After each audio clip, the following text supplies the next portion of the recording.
நாங்கள் அப்படியே போன பாதையில் வந்து பெரதனியாக போகிற பாதையில் மகாபலி கங்கை, இதுக்கு பேர் வந்து மகாபலி கங்கை. என்ன மாதிரி இது அரிப்புக்குள்ளாக இருக்குன்னு பாருங்கள். இந்த இடத்துல ஃபுல்லாகவே எப்படி சொல்கிறது, இந்த கல்லெல்லாம் முதல் நான் வரைக்குள்ளே தெரியாது, உள்ளே தான் இருந்தது. இந்த அரிப்பில் அப்படி என்னன்னு சொல்கிறது, கல்லெல்லாம் அப்படியே தெரியுது, ஃபுல்லாகவே அரிச்சிட்டுது.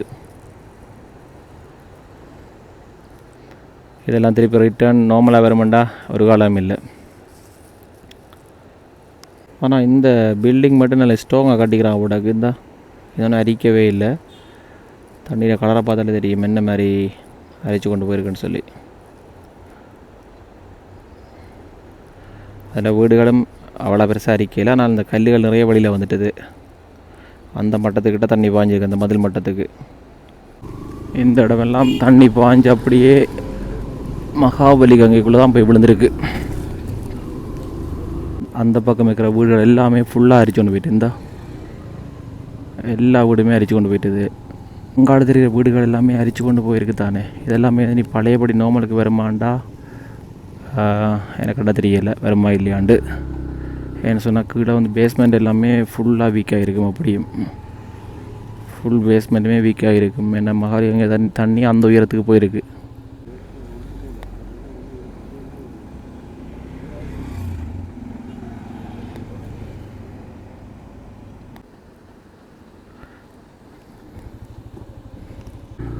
இதில் வந்து தெரிகிற இடம் பாருங்கள், மகாபலி கங்கை பெருக்கெடுத்தா எப்படி இருக்குமன்றது இதான ஒரு பெரிய சான்று. உண்மையாகவே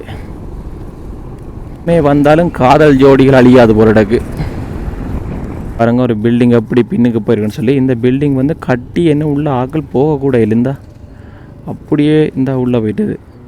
இதில் அந்த அளவுக்கு அரிப்பு ஏற்பட்டிருக்கு பாருங்கள். இந்த பில்டிங் வந்து கட்டி என்ன உள்ள ஆக்கள் இருக்கவே இல்லை, அதுக்கிடையிலேயே வெள்ளம் வந்து அரிச்சு கொண்டு போயிட்டுது. கண்ணுருவன்ற இடத்துல இந்த பில்டிங் இருக்குது. கண்ணுருவன்ற இடத்துல மகாபலி கங்கை இதால் அரிப்பால் அந்த தண்ணி வந்து மண்ணை அரிச்சதால் வந்து இந்த பில்டிங் அப்படியே பின்னுக்கு விழுந்துட்டுது. இந்த விழுந்த வீடியோ ஒன்று இருக்குது, நான் அதை தேடி எப்படியா நான் போடுறேன்னு பாருங்கள்.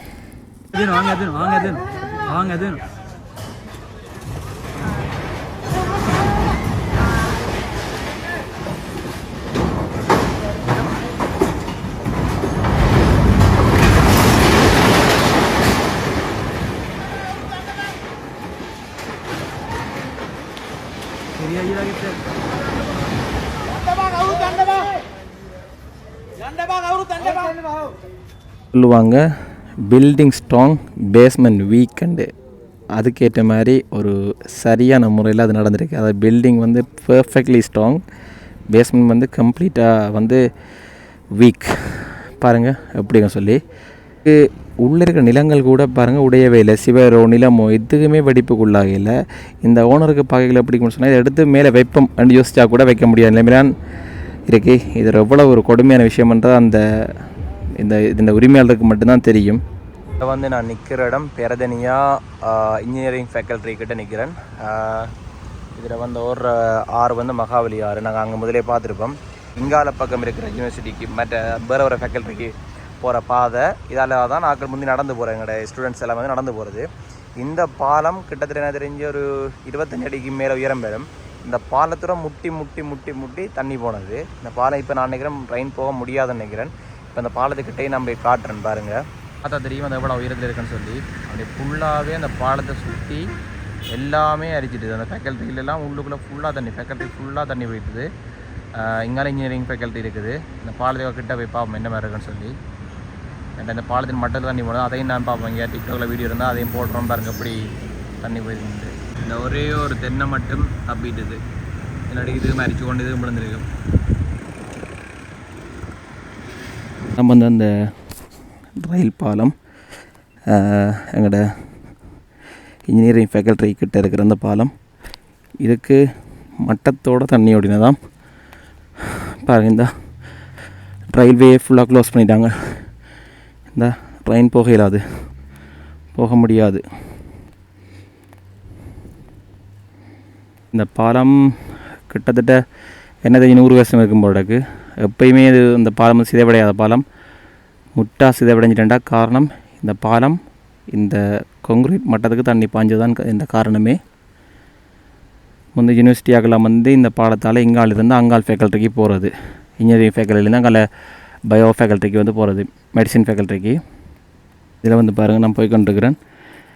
இந்த பாலம் வந்து முதல் ஒரு என்னென்னு சொல்கிறது, அந்த மேலே இருக்கிற வளைவுகள் வந்து சரியான நேராக அந்த ஒழுங்கான லெவலில் இருந்தது. இந்த வெள்ளம் பாஞ்ச பிறகு இந்த பாலம் முழுதாக அப்படியே ஒரு பக்கம் சரிஞ்சிட்டது. ஆனால் எங்களோட அரசாங்கம் சரியான ஃபாஸ்ட்டாக இருக்கிறபடியா இதில் பார்த்தீங்கன்னா தெரியும், இதன் வேலைகள் வந்து உடனே தொடங்கிட்டது. இதில் பார்த்தீங்கன்னா தெரியும், இதன் வேலை எல்லாமே தொடங்கிட்டது. ஒரு பக்கம் அப்படியே இந்த பாலம் சரிஞ்சிட்டது. ஆனாலுமே எவ்வளோ ஃபாஸ்ட்டாக இந்த வேலையை செய்ய முடியுமோ அவ்வளோ ஃபாஸ்ட்டாக எங்களோட அரசாங்கம் வந்து செஞ்சு கொண்டிருக்குது. அதை நினைக்கல ஒரு விதத்தில் சந்தோஷமாக தான் இருக்குது. பிரதனியாக்கு வர ரயில்வே சேவை வந்து முற்றாக தடை செஞ்சுருக்கிறாங்க. இது இந்த சிவப்பு கொடி கட்டி கிடக்கு ஏன்னு சொன்னால் இந்த பாலத்தின் பிரச்சனையால். ஓகே, இப்படி இதுக்கு பிறகு நான் போகிற இடம் கம்போல. அப்படியே கம்போல போயிட்டு அப்படியே இந்த வீடியோ முடிச்சு கொள்வேன். ஓகே, பாப்போம் போய்கொண்டு என்ன மாதிரியான இதை பார்க்க போகிறோம்னு சொல்லி. கம்போல தான் முழுதாக வெள்ளத்தில் பாதிக்கப்பட்ட இடம். கேண்டீட குப்பை எல்லாமே இதில் தான் கிடக்கு. இந்த இடத்துல போவேக்குள்ள பார்த்தீங்கன்னா இப்போ நம்ம கொஞ்ச தூரம் போவே தெரியும், ரோட்டில் வந்து ஆட்கள் எல்லாத்தையும் எடுத்து க்ளீன் பண்ணி கொண்டிருக்கிறோம். காரணம் வந்து நிறைய கடைகள் வந்து பாருங்கள் இதில் பூட்டி இருக்குது. இதில் பார்த்தாலே தெரியும் உங்களுக்கு, முழு கடையுமே பூட்டி இருக்குது. ஏன்னா அந்த அளவுக்கு கடைகளுக்குள்ள எல்லாமே வெள்ளம் பூந்துட்டுது. மகாலிகங்கை வந்து பெருக்கெடுத்த உடனே இதில் வந்து 3 அடியோ 4 அடி கிட்ட தண்ணி வந்து கடைகளுக்குள்ளால போனதாமன்னு சொல்லி வீடியோக்களில் பார்த்து நான். இதில் பாருங்க, எல்லாமே ஃபுல்லாக க்ளீன் பண்ணி கொண்டிருக்கணும். நிறைய கடைகள், நிறைய சொத்துக்கள், நிறைய விஷயங்கள் எல்லாமே நாசமாக போயிட்டுது. இப்போ வந்து நாங்கள் நிற்கிறோம் பொத்தலாப்பிட்டிய கம்போல என்ற இடத்துல நிற்கிறோம். இந்த இடத்துல வந்து ஃபுல்லாகவே வெள்ளம் எல்லா வீட்டுகளையும் தாராளமாக போயிருக்கு. யார் எவரென்று பார்க்காம வெள்ளம் போட்டு பிரட்டி எடுத்துருக்கு. அதோட வந்து நாங்கள் முதல் பார்த்த இடம் வந்து கெலியோயா என்ற இடம். நான் அதை தான் கம்பல டவுன் நினச்சினான், பட் அது கம்பல டவுன் இல்லை, இதுதான் கம்பல டவுன். அது வந்து கெலியோயா. இந்த கம்பல டவுனை பாருங்கள் என்ன நிலவரம்னு சொல்லி. எல்லா உடைமைகளும் எல்லாமே வெளியால் போட்டு பார்க்கவே என்ன சொல்கிறது, ஒரு பாலடைஞ்ச பூமி மாதிரி என்னண்டே சொல்ல அவனுக்கு அப்படி இருக்குது நிலவரம். கடவுளே, இது உண்மையாக கண்ணால் நம்பலாமல் இருக்குது. ஏன்னா நான் இப்போ இந்த இடத்துல வந்து நான் வாகனம் செக் பண்ண வந்தேன். நான் இப்போ ஒரு 1 month கூட இதுக்கிட்ட வந்தேன். நான் எப்படி இருக்குன்னு இதில் இந்த ஒரு தெரிஞ்ச அண்ணோட கார் சேலம் இருக்குது, அந்த கார் சேலம் இருக்க பார்க்கணும் எப்படி இருக்குன்னு சொல்லி. கம்போல சந்தி அந்த ரவுண்டை போடலாம் நிற்கிறோம். இதான் அந்த கம்போல நகரம். பார்ப்போம் போய் உள்ள என்ன மாதிரி என்ன கட்டமண்டு. இதிலே வாகன நெரிசலாக இருக்குது, உள்ளே போனால் தான் தெரியும் என்ன கட்டமண்டு பார்ப்போம். கம்போல டவுன் ஃபுல்லாக, கம்போல டவுனே ஒரு என்னென்னு சொல்கிறது, சுடுகாடு மாதிரி தான் இருக்குது ஃபுல்லாக. இங்கே கீல்ஸ் எல்லாம் சரி, கம்ப்ளீட்டாக கீல்ஸ் எல்லாமே சரி தண்ணிக்குள்ளே போயிட்டு இருந்தால் மொத்த கம்பலையுமே சுடுகாடு மாதிரி தான் இருக்குது. எப்படி இருக்குது, இவ்வளோ ஒரு இதான பிஸியான ஒரு இடம்.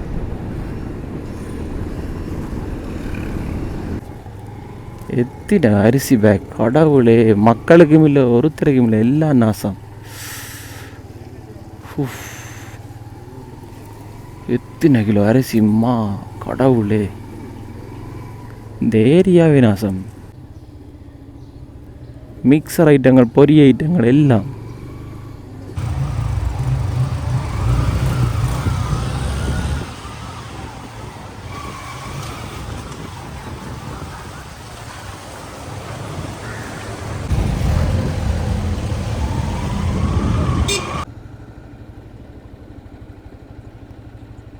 இப்போ நாங்கள் கம்பலேருந்து நாவலப்பிட்டி என்ற இடத்துக்கு வந்திருக்கிறோம். இதில் வந்து பெரிய ஒரு மண் சரிவு ஏற்பட்டேன்னு சொல்லி டிக்டாக் அதோடைய பார்த்து நாங்கள் இதில் ஃபுல்லாகவே பஸ்கள் நிற்கிறதுக்கான காரணம் என்ன சொன்னால், அங்கால எங்கால பஸ் போக்குவரத்து இல்லாதபடியாக இதிலேருந்து வந்து ஏற்றி கொண்டு போயிடும் போகிறதுக்கு. பஸ் இதில் நிப்பாட்டி அங்கே ஆக்கள் நடந்து வந்து அவைக்கு தேவையான பஸ்கள் எங்கால பிடிச்சி அப்படியே போயிடும் போகிறதுக்கு. இப்படியே போய் பார்ப்போம் என்ன மாதிரி அங்கே இருக்குன்னு சொல்லி. இதில் பாதை க்ளோஸ் இங்கெல்லாம் போயிடாது, இதிலே போல் சுட்டுருக்கு.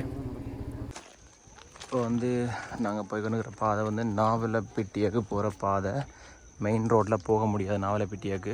காரணம் என்ன சொன்னால், பெரிய ஒரு மலையை வந்து பிறண்டதால் அந்த கல் மலையை வந்து உடைக்கோணம் பண்ணுறது இருக்கிறதால நாவலப்பிட்டியாக அதெல்லாம் போயிடாது. இதில் போகிற ஆட்கள் எல்லாருமே வந்து அங்கேருந்து வந்து நாவலப்பிட்டி டவுன்லேருந்து வந்து அப்படி இங்கே அடுத்த பஸ் எடுக்க தான் போய் கொண்டிருக்கணும். அப்படியே போய் பார்ப்போம். இங்கால பெரிய ஒரு சேதமாக இந்த இடத்துல வந்து கிட்டத்தட்ட ஒரு 100 பேர்கிட்ட நிற்கிறாங்க. நான் இந்த மண் சரிவை பார்க்குறதுக்காகவும் அதாவது இந்த ஊரில் இருந்த ஆட்களும் அதோட என்ன இந்த இடத்த அங்காலேருந்து வந்து இங்கெல்லாம் பஸ் எடுக்கிற ஆட்களும் தான் கூட இருக்கணும். அப்போ எல்லாருமே வந்து இந்த இடத்த வந்து பார்க்கணும். இப்படியே பார்த்தீங்கன்னு சொன்னால் இதுலேருந்து வர இந்த ரெயின் ரோட் அப்படி இங்கால காட்டுறேன் பாருங்கள். இப்படி இந்த படங்களில் வர மாதிரிங்க இப்படியே போய் இந்த இடத்துல இந்த ரெயின் ரோட் வந்து இப்படி பிறண்டுக்கிற பாருங்க. இந்த அப்படியே பிறண்டு இந்த இப்படியே இருக்குது. இதில் எப்படி இருக்குது இப்படியே பிறண்டு அப்படியே அங்கே போய் அந்த மிச்ச ரயில் ரோட் அங்கால இருக்குது. இந்த இடத்துல பாருங்க அப்படியே அந்த மகாவலி கங்கை இங்கால போகுது.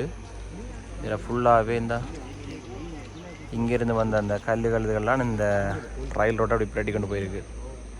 இந்த இடத்துல இந்த ரயில் ரோடு இப்படி போயிருக்கு தானே, அது இங்கே இருந்த ரயில் ரோடு இந்த இடத்துல இந்த ரயில் ரோடு அப்படி பிரட்டி இந்த பக்கம் போயிருக்கு. இதை சொல்ல போனால் எப்படி சொல்கிறது, இந்த ஆட்கள் எல்லாருமே வந்து நினைச்சு கூட பார்த்துக்க மாட்டாங்க. அந்த மேலே இருக்கிற பாதை இருக்குது தானே, அந்த வேலை நடந்து வந்தது அதுதான் main road, Nawalapitiya main road. அங்கேருந்தால் அந்த மண் பிரண்டு அப்படியே வந்துருக்கு. இதை செய்கிறதுக்கு எவ்வளோ அரசாங்கத்துக்கு செலவுகள் இருக்குது, எவ்வளோ மேனேஜ்மெண்ட் கடவுள். இந்த ரயில் ரோட்டில் மிச்சம். இதில் ஆட்டோவோ இல்லை பஸ்ஸோ தெரியா அப்படி நசைஞ்சு போயிருக்கு. இதில் அப்படியே இந்த மிச்சம் ரயில் ரோட் அதில் இருக்குது. அப்படியே ஆக்கெல்லாம் நடந்து பஸ் இருக்க போய் கண்டிக்கணும்.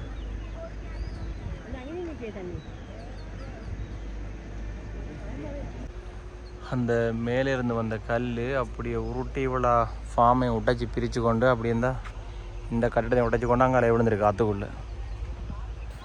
இதை பார்க்குறதுக்கு எவ்வளோ இருந்துக்கிறாங்க. ஆனால் இழந்தவன் வலி அப்படி இருக்கும். இவன் நான் கூட பார்க்க தான் வந்துக்கிறேன்.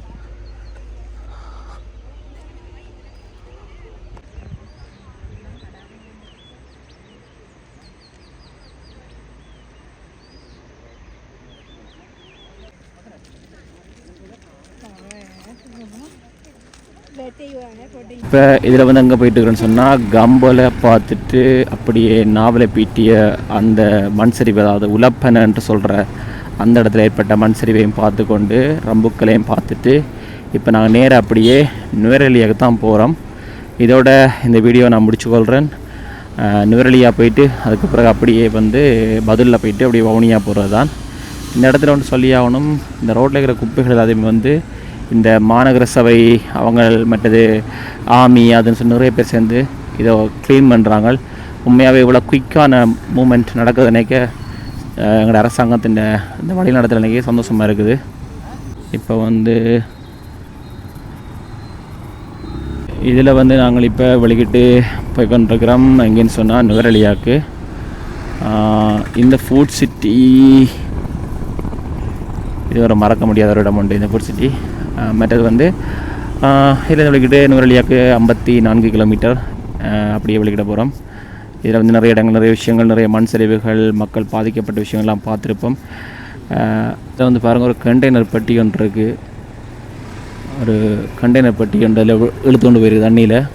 இந்த பாலத்தையும் என்ன சொல்கிறது, அந்த இதோட முற்ற அளவுக்கு தண்ணி பாய்ஞ்சிருக்கு.